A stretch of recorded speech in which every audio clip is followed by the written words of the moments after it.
So, gonna show off some Goodhertz plugins that I'm demoing right now. I just recorded some Rhodes the other day at Gradwell House in New Jersey, and the Rhodes sounds amazing, but I want to get a little bit of stereo spread out of it because it's just the direct mono output of the Rhodes. And I'm going to show off the wow control and the Vulf compressor from Goodhertz to see if I can kind of get that effect here. So here's the Rhodes clean. Take those drums off.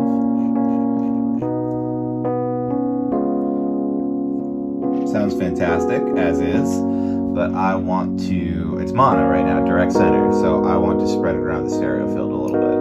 So with that, I'm going to pull up the wow control.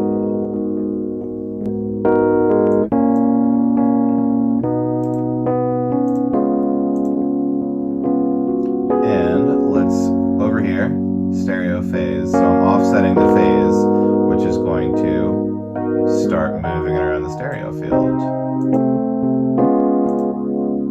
I already like how that sounds. So we got a couple different controls here. I can change the amount of the, so wow is that kind of wub wub wub thing you hear from a broken cassette. This will make it more intense, but I want something subtle here because we're just on a Rhodes. So I like where it was 15. Change the shape. That's more advanced, you know, more intense. Because you can see over here, it's switching which speaker it's offsetting like that. But I want more of a kind of wavy thing there. Over here, I'm going to give it some color. I like that. Saturation. Starting to get warm and gross. That's off. That's on. Already liking it. Flutter is the thing that, you know, if you remember from old VHS cassettes or tapes that you would watch, when the tracking would mess up, it would make kind of a squiggly noise. This is that. So if I have this, that high-end kind of wobble. So this is obviously pretty intense, and it's going to mess up the melody. So over here, it's just subtly moving it around my speakers. This is the speed over here. I can make it crazy fast. That makes it almost mono again. So I'm going to do really slow. So now it's just kind of dancing around in my head a little bit. I like how that sounds a lot. Now, another thing I wanted to do was give it a little more rhythm according to what the drums are doing, and this is where the Vulf compressor comes in. So here's drums, clean. Excuse the messy session. This session has been in and out of a few studios at this point. That's our drums. I threw on a little bit of Vulf. Sounds like this. Gets gross. I like it. Obviously, the transients are getting messed up a little bit. If I were to actually be throwing this in mix, I would probably do something like that to preserve the actual sound of the drums. But for now, I kind of want that really extreme sound to match how extremely we're going to mess with the Rhodes at the moment. So, side chain is how we do this. Bus 1. I created a bus, sending out there. That means everything that's coming from my drum bus is being sent out into the world. I can assign where that goes. So now over here,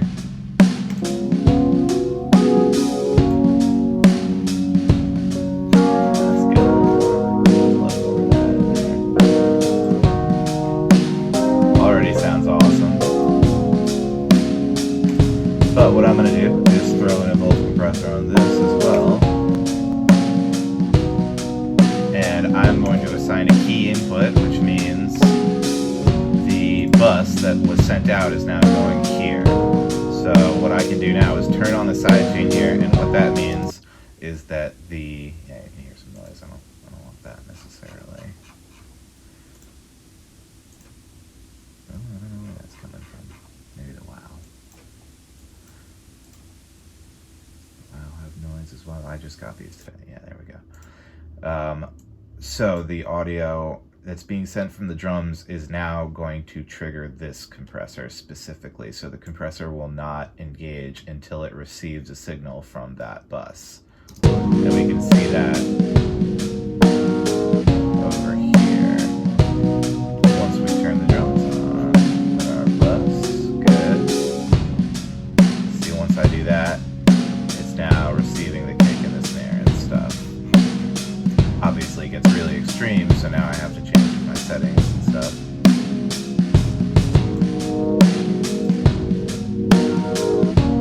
You can hear how it's ducking with the kick and snare. So this changes the speed of it. I want it to be a little slower.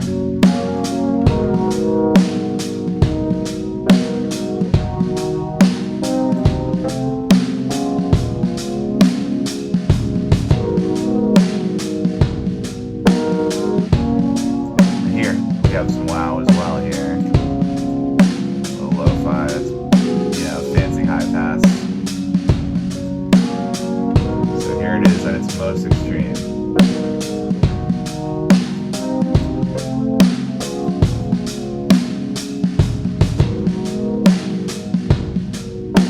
That's too much, obviously.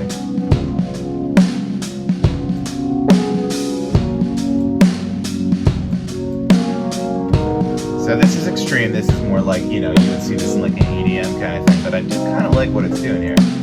So last thing I'm going to do is throw in my favorite chorus, the UAD Studio D. Check this out now. This also is a stereo spreader a little bit. But now that's taking that whole thing, it's like, this is pretty extreme on the 4 setting, but it's almost like smoothing out some of that compression stuff. This is an analog box, a model. But it's almost giving it kind of like almost as if a Leslie was doing something really subtly.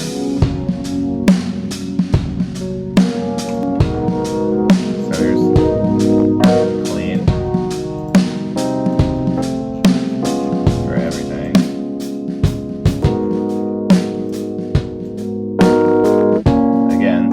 As is, but that's what I want.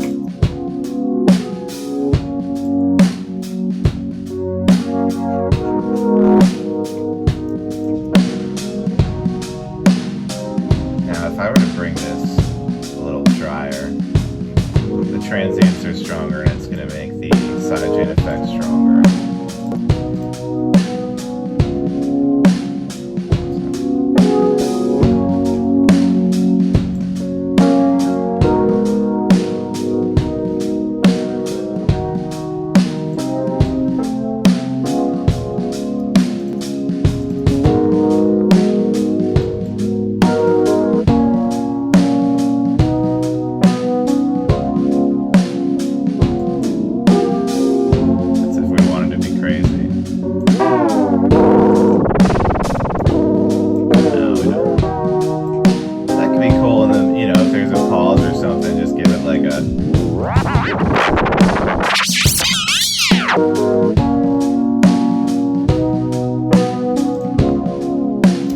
So that's that. Goodhertz, check it out.